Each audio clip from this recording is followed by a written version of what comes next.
Assalamualaikum warahmatullahi wabarakatuh. Alhamdulillahi ala ihsanih wa syukurlahu ala taufiqi wa amtinani.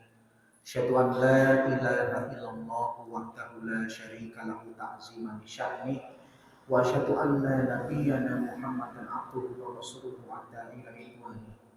Allahumma shalli wa sallim wa barik alaihi wa ala alihi wa ashabihi wa ikhwanihi amma ba'd. Allahumma la ilma lana illa ma 'allamtana innaka antal alimul hakim. Fa'alimna ma yanfa'una wanfa'na bima 'allamtana wa zidna ilman. Walhamdulillahi ala kulli hal. Rabbana iftah bainana wa baina qaumina bil haqqi wa anta khairul fatihin. Alhamdulillah, pada kesempatan pagi hari ini Allah Subhanahu wa taala mempertemukan kita kembali dalam keadaan sehat walafiat dalam rangka melaksanakan kewajiban kita kepada Allah, yaitu beribadah. Moga-moga hari-hari yang Allah berikan kepada kita menjadikan kita semakin dekat kepada Allah Subhanahu wa taala dan Allah ridho terhadap setiap amalan kita dan kelak Allah Subhanahu wa taala masukkan kita ke dalam surganya. Amin. Bapak dan Ibu yang semoga dirahmati oleh Allah Subhanahu wa taala, kajian kita pada hari ini agak beda. Kita akan membahas tentang sebuah tema sakofah, tema tentang pengetahuan umum yang salah satunya yang ingin saya sampaikan adalah tentang Ghazwul Fikri, perang pemikiran. Kenapa tema ini perlu disampaikan? Karena tema ini adalah tema yang harusnya diketahui oleh generasi muda Islam semenjak dini. Karena kalau bicara tentang korban yang menjadi target utama musuh-musuh Islam itu yang pertama adalah generasi mudanya. Karena kalau sudah generasi mudanya rusak, maka di waktu-waktu berikutnya pasti juga bakal lebih rusak. Tapi kalau kemudian generasi mudanya adalah generasi yang terjaga, generasi yang mawas diri, generasi yang berpengetahuan, maka sebesar apapun cobaannya, mereka bisa menghadapinya dan di waktu-waktu berikutnya akan menjadi generasi yang lebih baik daripada generasi mudanya. Oleh karena itu, mari kita pahami bersama tentang sebuah metode peperangan yang sudah mulai dirubah oleh dunia barat. Tak kala mereka mengamati kalau perang dengan umat Islam dengan fisik, terkesan kayak nggak ada perbedaannya. Ketika kemudian akhirnya peperangan itu dirubah metodenya, di mana umat Islam seakan-akan merasa tidak sedang diperangi, padahal sedang diperangi habis-habisan, ternyata akibatnya lebih dahsyat dibandingkan dengan perang secara fisik. Baik, yang pertama kita awali dulu dengan sejarah perang salib. Di dalam sejarah Islam ada peperangan yang terjadi dengan periode sangat lama. Salah satu perang yang terjadi dengan waktu yang sangat lama itu adalah perang salib. Perang salib ini nggak main-main, terjadi dari abad 11 sampai abad 17.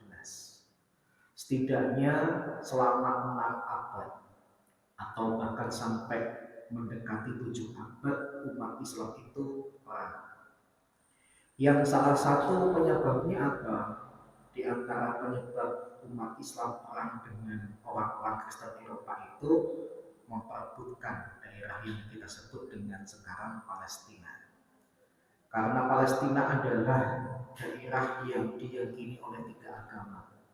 Islam meyakini, Yahudi meyakini, Nasrani meyakini. Maka kemudian 3 agama besar di dunia ini melakukan klaim berdasarkan dalil-dalil yang mereka miliki, dan salah satu efeknya adalah terjadi perang salib. Begitu dahsyatnya perang salib sampai terjadi turun-menurun dari mbah buyut ke simbah, ke bapak kita, ke kita, ke anak kita, ke cucu kita, dan seterusnya. Yang salah satu hal yang terjadi tatkala perang salib itu adalah tertangkapnya salah seorang pemimpin di negeri Prancis yang ketika dia ditangkap oleh kaum muslimin dimasukkan di dalam penjara. Dari situlah kemudian dia melakukan pengamatan. Dia mengamati selama ratusan tahun berperang dengan umat Islam, kok kayak nggak ada bedanya. Umat Islam kayak nggak kekurangan tenaga, umat Islam kayak nggak kekurangan harapan. Sampai kemudian yang dia jadikan objek pengamatan itu siapa? Nggak jauh-jauh, sipir penjara. Orang yang menjaga dirinya ketika di dalam penjara itu dia amati. Diamati dari segi apanya? Perilakunya. Yang sipir penjara ini ketika di siang hari ternyata dalam beberapa waktu ikut di medan peperangan dan ganasnya seperti singa kelaparan. Tapi kalau sudah malam menjaga para tahanan di penjara itu, nanti malam dia ambil air wudhu, gelar sajadah, sholat tahajud, nangis sejadi-jadinya seperti bayi yang baru dilahirkan. Terkesan kontras, siangnya pemberani banget, malamnya cengeng banget. Maka dari situ kemudian pemimpin Perancis ini mengamati, oh ternyata ada yang menggerakkan umat Islam sampai sedemikian dahsyatnya. Bisa menempatkan diri di medan perang harus sangat berani, dan ketika berhadapan dengan Allah ketika sholat harus sangat menundukkan diri. Dari situ kemudian entah caranya gimana, dia menuliskan hasil pengamatannya, yang hasil pengamatannya itu kemudian sampai ke pasukannya di medan perang, dan akhirnya pasukan di medan perang itu sudah mulai merubah strategi. Strateginya mereka tidak lagi mendatangkan pasukan lebih banyak dari Eropa, tapi strateginya adalah mendatangkan pelacur-pelacur dari Eropa yang mereka dibayar tunai di depan, diberikan misi satu saja, goda umat Islam sampai mereka tergoda oleh kalian. Dan karena kaum muslimin saat itu yang di medan perang kebanyakan adalah orang-orang awam, orang-orang yang mungkin sudah tahun-tahunan ikut dalam medan perang, jauh dari keluarga dan sebagainya, kok kemudian digoda oleh wanita-wanita cantik dari Eropa untuk melakukan hubungan badan secara gratis, maka semenjak itulah kaum muslimin yang dalam perang salib itu menjadi pemenang dalam mayoritas peperangan. Tiba-tiba kemudian perang itu lambat laun umat Islam kalah terus. Bahkan tercatat harusnya umat Islam yang sering menang itu dinyatakan sebagai pemenang, tapi dalam sejarah sayangnya memilukan umat Islam tercatat sebagai pihak pecundangnya, sebagai pihak yang kalah dalam perang salib. Kenapa? Karena mereka berubah strategi memerangi umat Islam tidak dengan fisik lagi, tetapi dengan perang pemikiran. Perang pemikirannya bagaimana? Yaitu dengan melaksanakan strategi-strategi yang kalau dibuat rumus sederhana itu adalah 4S dan 7F. Yang pertama S-nya itu apa? Sex. Yang kedua song. Yang ketiga show. Yang keempat story. Kemudian F yang pertama fun. Yang kedua film, food, faith, friction, finance, dan fashion. Yang kalau ini kemudian dibiarkan terus terjadi, maka yang muncul dari umat Islam bukan generasi yang bisa membalas kekalahan yang sudah terjadi, tetapi semakin memperburuk kondisi umat Islam yang sudah kalah makin kalah. Yang pertama, strategi yang digunakan oleh mereka untuk menghancurkan umat Islam itu oleh para ulama dibagi menjadi dua. Ada kalanya mereka itu menggoyang umat Islam dengan cara syahwat, dan ada kalanya menggoyang umat Islam itu dengan cara syubhat. Kalau dengan syahwatnya itu apa? Pertama, yang bisa dipungkiri ya, seks.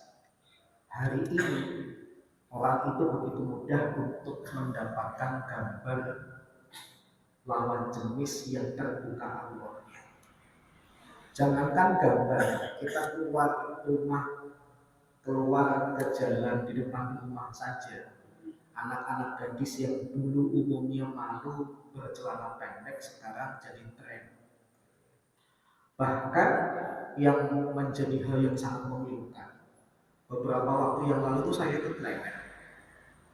Di depan saya itu ada seorang ibu dengan jilbab besar. Tapi kemudian di sebelahnya itu adalah anaknya yang waliyatubillah. Kalau bisa saya boleh katakan, dikit lagi itu telanjang. Telanjang. Memang sih dari wajah-wajahnya kelihatan masih SMP, tapi kan kalau dari segi fikih Islam dia sudah balik. Saya menduga anak ini pasti sudah haid, sudah balik. Dan ibunya itu menghantarkan dia ke toko yang jual apa? Celana pendek. Udah celana yang pendek, di bawahnya itu yang haji itu kan kadang-kadang masih diserut supaya kemudian makin pendek, tapi kalau dalam dunia seni itu semakin indah. Waliyatubillah. Maka hal seperti ini tentu saja membuat remaja-remaja Islam bukan menjadi remaja-remaja yang tangguh, tapi mulai terkikis dari yang namanya keimanan. Bahkan di beberapa bulan yang lalu saya juga pernah mengatakan Kabupaten Karanganyar itu ada pengajuan pernikahan dini sekitar 400 remaja karena mereka sudah melakukan hubungan badan semenjak dini. Usia sekolah mereka sudah melakukan hubungan badan dan pasangannya hamil, maka sekitar 400 remaja Karanganyar itu mengajukan untuk bisa menikah dini. Karena kalau mengikuti peraturan pemerintah, mereka belum masuk dalam usia seperti itu. Itu baru Karanganyar dan yang terang-terangan mengajukan. Yang nggak mengajukan pasti lebih daripada itu, dan kalau digabungkan dengan kota-kota dan daerah lain pasti lebih dahsyat daripada itu. Maka tugas bapak dan ibu apa? Jangan biarkan anak itu bebas mengkonsumsi hal-hal yang sifatnya porno. Porno itu bukan hal yang positif dalam dunia psikologis. Kalau kemudian ternyata manusia itu sering melihat hal yang porno, itu ternyata banyak saraf yang terputus. Setidaknya dengan melihat adegan telanjang selama beberapa detik saja, setidaknya saraf yang ada di otak ini putus sebanyak 200. Itu baru beberapa detik. Apalagi kalau kemudian durasi nontonnya sampai menit, jam, bahkan kemudian menjadi rutinitas sampai setiap hari. Maka kalau kemudian kita sekarang mendapati banyak remaja diajak ngomong gak nyambung, banyak remaja dikit-dikit omongannya mesum, banyak remaja yang kemudian terkesan melecehkan lawan jenis dan sebagainya, ya dikarenakan mereka sudah jadi korban strategi Gosulu Fikri yang pertama, yaitu apa? Seks. Kemudian yang kedua, yang menjadi strategi orang barat untuk menghancurkan umat Islam khususnya remaja itu apa? Song, lagu. Bahkan anak-anak kita ini bangga kalau kemudian lisannya fasih nyanyi lagu bahasa Inggris. Dulu di zaman saya bisa nyanyi bahasa Inggris itu sudah sebuah kepuasan. Sekarang anak nggak cukup bahasa Inggris, bahasa Jepang juga fasih nyanyinya, bahasa Korea juga fasih nyanyinya, bahasa Mandarin juga fasih nyanyinya, bahkan bahasa India. Padahal kalau kita lihat India dari sisi yang lain, sampai detik ini itu India termasuk negara yang melakukan intimidasi terhadap umat Islam. Dari hari Senin sampai hari Sabtu ini saja, berita yang saya dapatkan dari media Islam di India itu adalah ada mahasiswi India yang bunuh diri gara-gara dilecehkan di kampusnya. Dia sadar kalau nanti lapor ke kampus nggak bakalan digubris, lapor ke polisi juga nggak bakalan diterima. Dia kemudian stres, akhirnya dia bunuh diri. Dia kemudian ke lantai yang paling atas lompat bunuh diri.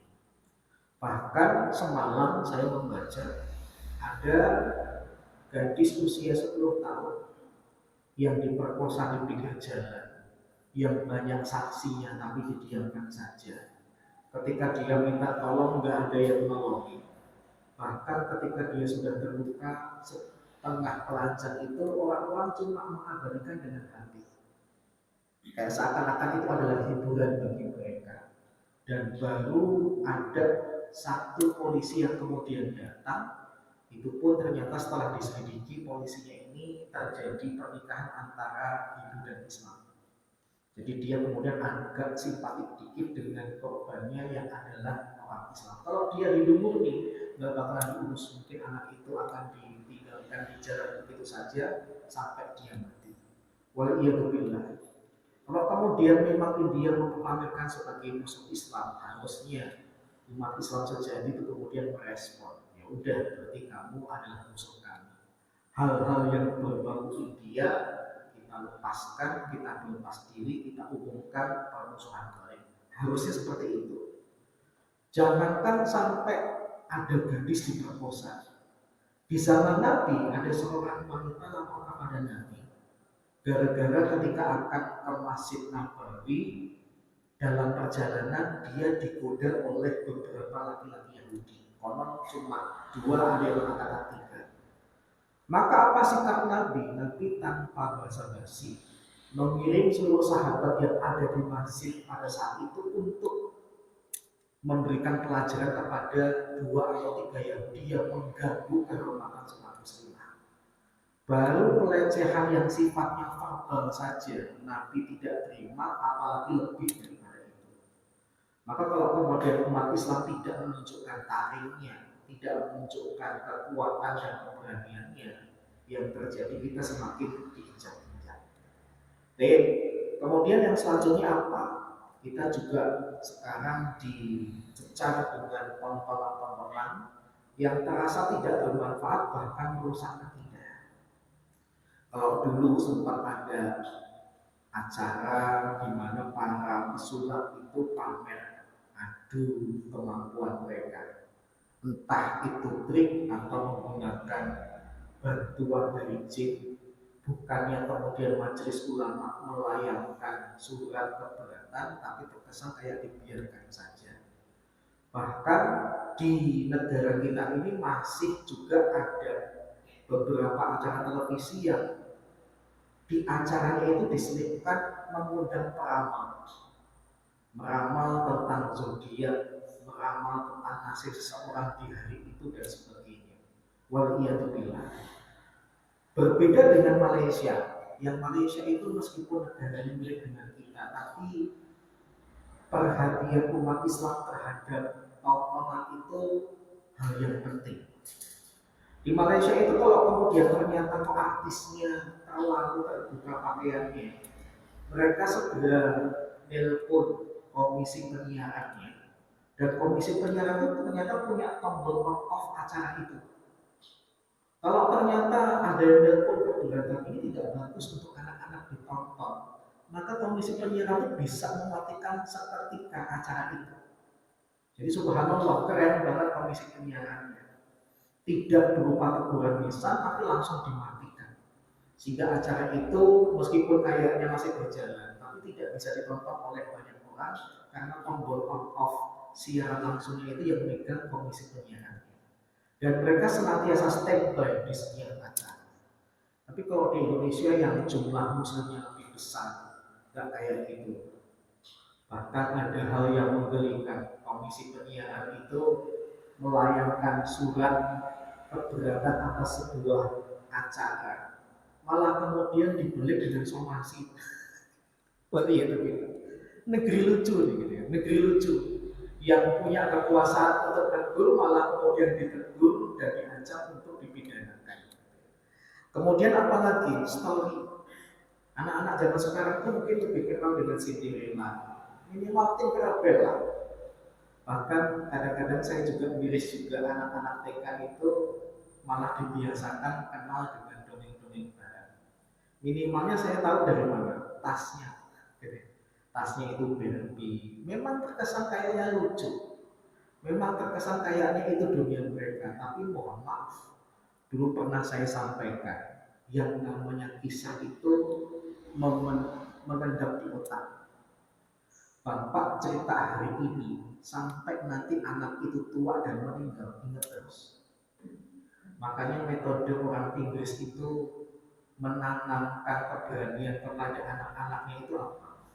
Kisah, cerita. Kenapa Inggris itu kemudian memiliki banyak negara jajahan, negara persemakmuran? Ternyata sepele banget. Metodenya itu orang-orang tua Inggris punya kebiasaan kalau anak mau didulukan, diceritakan, didongengin. Yang rata-rata dongengnya hampir sama. King Arthur, Raja Arthur. Yang dongeng King Arthur itu kemudian terbawa dalam mimpi, terpendam dalam otak, dan setiap anak Inggris saat itu ketika ditanya, cita-citamu ingin jadi apa? Rata-rata jawabannya satu, ingin jadi King Arthur. Jagoan bisa menguasai banyak daerah. Hanya itulah yang kemudian memotivasi orang-orang Inggris untuk bisa ekspansi. Kalau kemudian kita menggunakan metode yang sama, yang sebenarnya Islam lebih dulu menghadirkan kisah dibandingkan orang-orang kafir dan orang-orang barat, maka keren. Kenapa para sahabat kemudian menjadi orang-orang yang tidak takut untuk berdakwah ke luar negeri, meninggalkan kampung halaman dan sebagainya? Ya karena mereka dikisahkan oleh Nabi. Bahkan kisah yang disampaikan dalam Islam itu bukan cuma untuk anak, sampai orang dewasa pun juga bermanfaat. Bahkan di antara perintah Allah kepada umat Islam itu apa? Faksusil qasasa la'allahum yatafakkarun. Ceritakanlah kisah-kisah itu yang bermanfaat agar manusia itu menjadi insan-insan yang berpikir. Saya dulu nggak paham ayat itu, tapi ketika kemudian saya coba baca satu kisah, baru saya kemudian memahami maksud kenapa Allah memerintahkan kita untuk berkisah. Karena dari kisah perang Badar saja saya ambil banyak pelajaran. Entah pelajaran fikihnya, entah pelajaran tauhidnya, entah pelajaran dakwahnya dan sebagainya. Andaikan setiap warga muslim itu punya prinsip seperti ini, tidak boleh menidurkan anak kecuali mereka sudah dengar dulu satu kisah Islam. Kemudian yang selanjutnya apa? Anak sekarang itu dibuai dengan metode yang disebut dengan fun, senang-senang. Mulai dari yang mungkin sederhana dulu. Di media gadgetnya itu ada berbagai macam permainan, diantaranya mainan kartu. Yang mungkin awalnya tidak berbayar, nggak pakai duit. Tapi lama-kelamaan ternyata saya tanya kepada murid saya yang bekerja di sebuah instansi pemrograman komputer, dia cerita, memang awalnya tidak berbayar, tapi nanti sistem kami itu akan melacak. Kalau dia sudah main sekian puluh kali, akan ada iklannya. Iklannya itu kemudian dibuat sebagus mungkin, semenarik mungkin, dan dibuat untuk laporan serendah mungkin. Bahkan mereka tidak segan. Sebenarnya kita kalah, kita itu dapat duit. Caranya gitu dulu. Kamu kalah hanya dapat duit, apalagi menang. Akhirnya kemudian anak-anak sekarang itu sudah paham yang namanya slot, yang namanya judi online dan sebagainya. Bahkan hal yang sangat mengenaskan. Tatkala salah seorang murid saya itu sering terlambat, saya tanya, kenapa alasannya terlambat? Tadi pagi sudah sholat subuh belum? Jawabannya belum. Terus bapak ibumu apa enggak membangunkan? Enggak. Lah kenapa? Bapak ibu saya juga enggak sholat.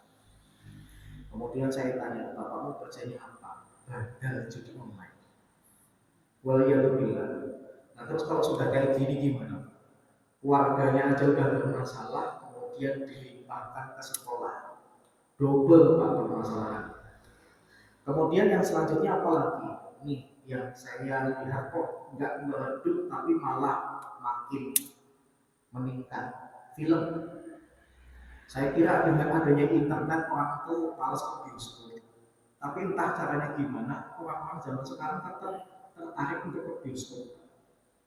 Bahkan film Sayap-Sayap Patah yang notabene disutradarai oleh orang Cina, yang kemudian ada unsur-unsur komunis dalam film itu ternyata konon tembus sampai 2 juta penonton. 2 juta tiket habis terjual untuk nonton film yang notabene disutradarai oleh orang Syiah Indonesia, bahkan dalam beberapa adegan itu ada isyarat tentang ajaran komunisme. Sampai-sampai kalau zaman sekarang ini kita nyari film yang benar itu susah. Setidaknya kalau kemudian zaman dulu ya, sebelum ada film yang kemarin di launching oleh Muhammadiyah yaitu Dua Ulama, saya baru nemu film beneran tuh ketika lihat film Sangkiai, film yang menjadi gambaran perjuangan tokoh NU. Atau dulu pernah film ini diulang-ulang, yaitu film Children of Heaven, gitu ya, tentang kesederhanaan dari sebuah keluarga. Tapi kalau kemudian diamati ternyata yang bikin orang Iran, gitu ya. Ternyata ada unsur Syiahnya juga, karena ketika saya melihat background temboknya itu ya tulisan ada ya Fatimah, ya Ali dan sebagainya. Gitu ya. Tapi kalau dilihat dari segi kisahnya tanpa ada unsur agama yang kental di dalam film itu, termasuk film yang agak bagus sih. Bahkan kalaupun kemudian ada film-film yang dibuat oleh orang Islam Indonesia, ternyata juga ada niatan jahatnya. Pertama, kalau Bapak Ibu pernah nonton film Perempuan Bertarung Seobat, Revalina Estela. Ini cerita tentang apa sih? Tentang putri dari seorang kiai yang tidak boleh menuntut ilmu tinggi-tinggi. Kiainya itu kemudian digambarkan oleh perempuan itu ujung-ujungnya dalam sumber kasur. Kalau kemudian film ini dibiarkan begitu saja tanpa pengawalan atau teguran dari para pengamat film, maka saya khawatirnya film ini akan memberikan kesan umat Islam itu kolot. Umat Islam itu adalah umat yang tidak memperbolehkan perempuan itu maju. Padahal kalau kemudian kita lihat dalam sejarah, para ulama mengatakan di antara hikmah kenapa Nabi menikahi Aisyah itu karena Nabi tahu Aisyah wanita yang cerdas. Maka Ibunda Aisyah ketika Nabi wafat menjadi salah satu referensi utama para sahabat bertanya tentang Al-Quran, bertanya tentang hadis. Jadi kalau saya gambarkan Ibunda Aisyah ketika Nabi wafat itu jadi guru besarnya para sahabat. Dan ini tidak bisa dilakukan kecuali Islam memang mengisyaratkan perempuan itu juga harus maju. Bahkan Islam menggambarkan al-um madrasatul ula. Ibu itu adalah sekolah yang pertama. Gimana anak kita bisa jadi siswa yang cerdas kalau sekolahnya saja tidak bagus? Maka kalau kita logika, kita hubungkan dengan film ini, menggelikan. Film ini menggiring orang untuk menstigmakan Islam itu adalah agama yang konon. Kemudian ada film yang konon katanya agak bagus, namanya film Sang Pencerah.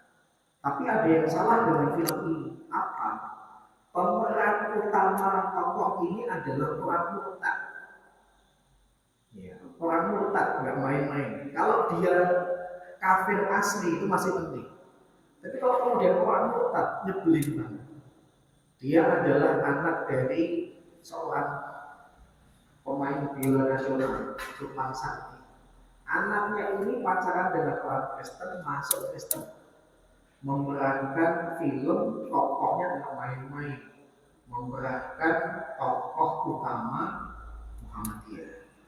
Kemudian ada film yang rancu banget, film Tanda Tanya, yang dalam salah satu adegannya itu adalah di bulan Ramadan ada restoran yang tetap buka, dan di saat itu yang makan di restoran itu adalah ada beberapa ibu yang berjilbab. Ketika kayak memberikan kesan orang Islam itu meremehkan yang namanya perintah saum Ramadan. Bahkan dalam film Tanda Tanya ini ada orang yang karena butuh duit menghubungi seorang pendeta minta kerjaan, kemudian pendetanya itu kasih kerjaan apa? Sebentar lagi ada drama Paskah. Mau nggak kamu memerankan Yesusnya yang mampu salib? Wah iya tuh bilang, wah aja lupa kan. Kemudian ada film Cinta Tapi Beda, bahkan film yang paling menjijikan yang pernah saya ketahui itu adalah Cinta Terlarang Batman and Robin. Film ini backgroundnya pesantren, para santri Tapi ternyata ada dua santri yang ternyata diam-diam itu jatuh cinta satu sama lain. Bukan santriwan dengan santriwati, tapi santriwan dengan santriwan. Memang tidak pernah terluapkan sampai mereka lulus, tetapi rasa itu masih ada dan muncul kembali ketika mereka reuni. Waliyadzubillah. Yang bikin siapa? Yang bikin orang di bawah Hanung Bramantio. Nah, kalau bapak-bapak ngikut dunia medsos, dulu ada tuntutan umat Islam Yogyakarta gantung Hanung karena memang filmnya gak ada yang beres. Film dia yang beres itu cuma satu, ayat-ayat cinta. Kenapa? Karena idenya dari Ustadz Habibur Rahman Al-Shirazi.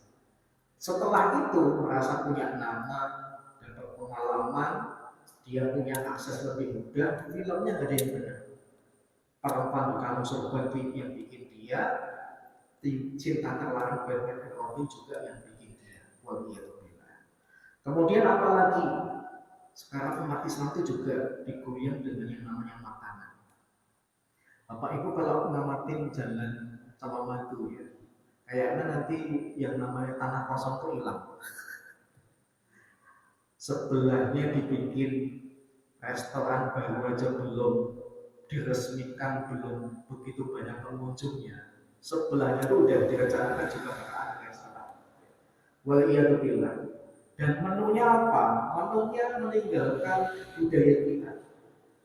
Anak-anak zaman sekarang itu apal banget dengan menu makanan Korea, apal banget dengan makanan menu Jepang dan sebagainya. Padahal setiap tahun kalau tanggal 17 Agustus, pakai merdekanya paling keras, merdeka. Merdeka dari apanya? Dari makanan aja kita masih terjajah, pakaian terjajah, bahasa terjajah. Merdekanya itu apanya? Kemudian apalagi kita digoyang dari segi keimanan, munculnya banyak aliran sesat. Minimalnya sampai sekarang saya itu masih ditanya tentang Ahmadiyah itu apa sih? Kenapa Ahmadiyah masih eksis bahkan terkesan dibiarkan oleh pemerintah? Karena Ahmadiyah itu bagi yang tidak paham akan membiarkan begitu saja karena klaim mereka itu secara logika bisa diterima. Jadi ketika Allah Subhanahu wa taala mengatakan bahwasanya Nabi itu adalah khataman nabiyyin, penutup para nabi, Ahmadiyah itu menafsirkannya bukan penutup. Nabi Muhammad itu sebaik-baiknya Rasul. Tapi setelah Nabi Muhammad masih ada Rasul lagi.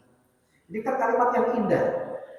Nabi Muhammad tidak dihina, Nabi Muhammad tidak direndahkan, tapi jangan sampai punya keyakinan setelah Nabi Muhammad tidak ada Nabi lagi. Maka perlu kita sampaikan sabda Nabi, "Fala Rasulullah Nabi." Setelah itu tidak ada Rasul, tidak ada Nabi. Titik. Bahkan yang menjadi keunikan dakwah Nabi Muhammad itu apa?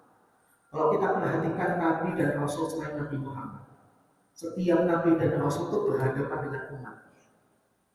Ketika Nabinya meninggal, terkesan umatnya juga selesai. Tapi kalau Nabi Muhammad unik, Nabi Muhammad juga sempat melihat umatnya sebagian itu para sahabat. Tapi anehnya ketika Nabi Muhammad sudah meninggal, ajarannya masih berlangsung. Dan ini cuma Nabi Muhammad saja. Kemudian apalagi perpecahan. Ya minimal kita itu sekarang dikompori dengan yang namanya organisasi, dengan namanya perkumpulan.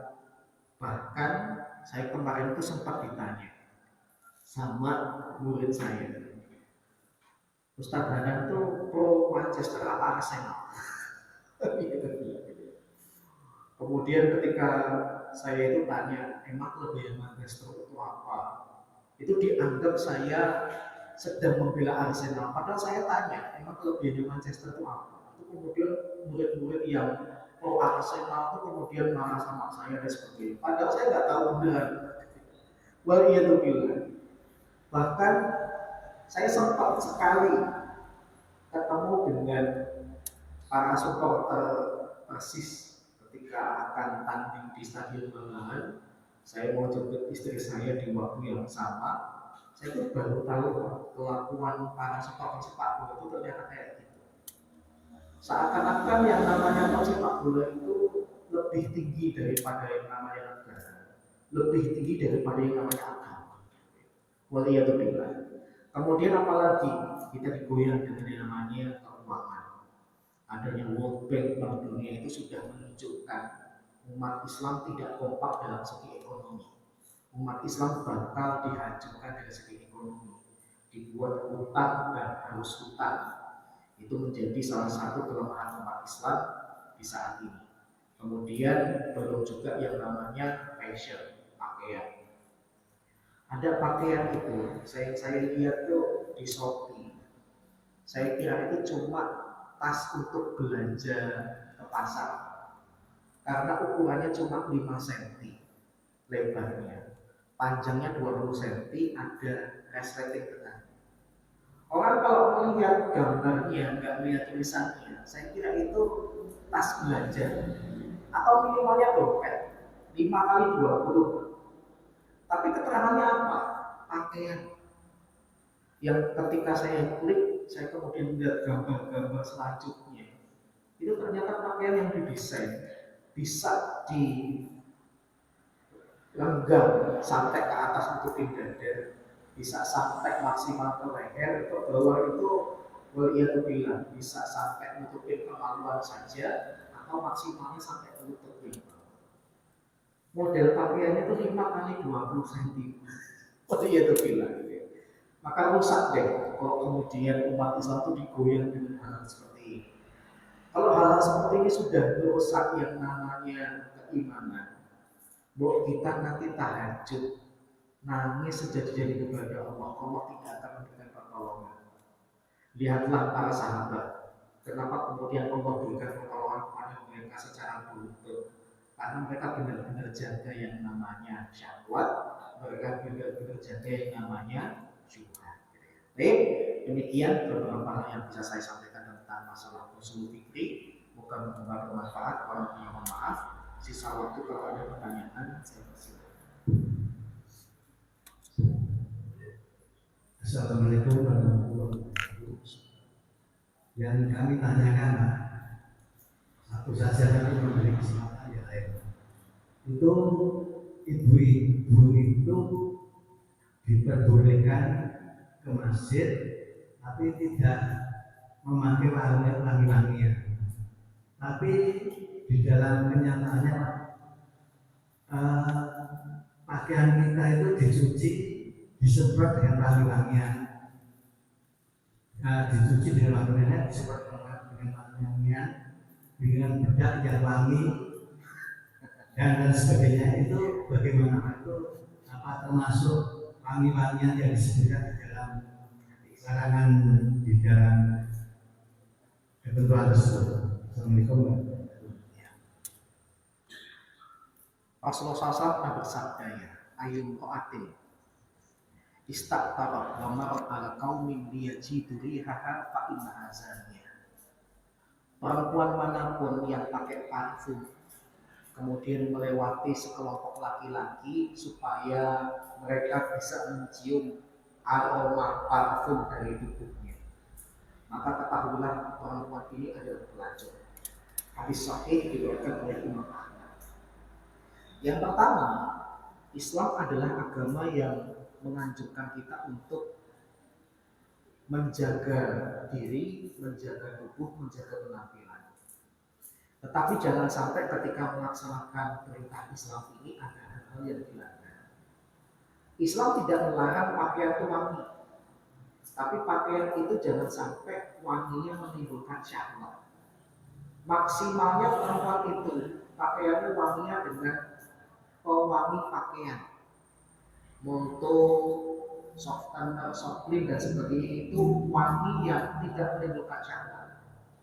Sampai detik ini belum pernah ada laki-laki tergoda, wangi banget moltonya, saya jadi tergoda, imannya nggak ada.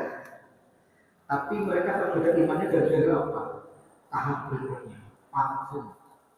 Entah yang utamanya parfum itu harusnya untuk badan. Nah ini yang perlu diperhatikan oleh ibu-ibu, mbak-mbak, jangan pakai parfum yang bisa menimbulkan syahwat. Saya sendiri mencoba, istri saya itu saya kasih parfum anak kecil yang baunya kayak bedak-bedak bayi, gitu ya. Supaya apa? Supaya kalaupun terkesan wangi tidak timbul syahwat. Beda dengan parfum-parfum yang bapak sendiri pernah mengalami, pernah mencium, kayak di jalan-jalan itu ya. Lihat orangnya enggak, tapi kemudian baunya kelihatan. Awalnya kita tidak ingin melihat dia, tapi karena terpancing oleh parfumnya, akhirnya kita melihat dia. Dan tidak bisa menutup kemungkinan akhirnya lebih daripada itu, bukan cuma lihat, menikmati, lihat auranya dan sebagainya. Jadi yang dimaksud dengan larangan pakai yang wangi untuk perempuan itu adalah parfum saja. Tapi kalau kemudian cuma pewangi pakaian, kalau perempuan kemudian khawatir dengan bau badannya, tolong untuk dihilangkan dengan cara orang dulu pakai tawas, ya tawas yang lebih praktis yang pakai Rexona. Karena Rexona itu salah satu bahannya juga adalah tawas, bisa meredam bau tidak sedap. Atau yang kedua dengan cara ramuan orang zaman dulu, rajin minum kencur dan sebagainya. Makanya orang zaman dulu itu perempuan meskipun berkeringat, tapi keringatnya tidak terlalu banyak karena mereka rajin minum jamu, yang jamunya ada kencurnya dan sebagainya. Maka itu yang harus dilakukan oleh perempuan, tidak boleh yang lain. Perempuan kalau kemudian pakai parfum badan cuma satu saja tak boleh, pas di kamar dengan suaminya. Untuk menimbulkan syahwat suaminya silakan, itu halal. Tapi kalau sudah keluar dari kamar, hendaknya dihilangkan. Wallahu a'lam. Termasuk misalnya tidak hanya ke masjid, keluar rumah juga saja pakai panggilannya juga termasuk di dalam. Iya. Ke masjid yang orangnya terbatas saja dilarang pakai parfum bisa menimbulkan syahwat, apalagi di tempat umum. Paham ya? Ke masjid yang kadang-kadang akses masuk pada laki-laki saja sudah dipisah, dia nggak boleh pakai parfum, apalagi di tempat umum yang ada pemisahan antara laki-laki dan perempuan. Wallahu a'lam. Ya ada. Ini Pak Margono saja kayaknya. Demikian. Demikian yang bisa saya sampaikan. Mari kita bersama kajian kita pada pagi hari ini dengan sama-sama membaca doa kafarat majelis dan hamdalah. Subhanallahumma wa bihamdika asyhadu an la ilaha illa anta astaghfiruka wa atubu ilaik. Assalamualaikum warahmatullahi wabarakatuh.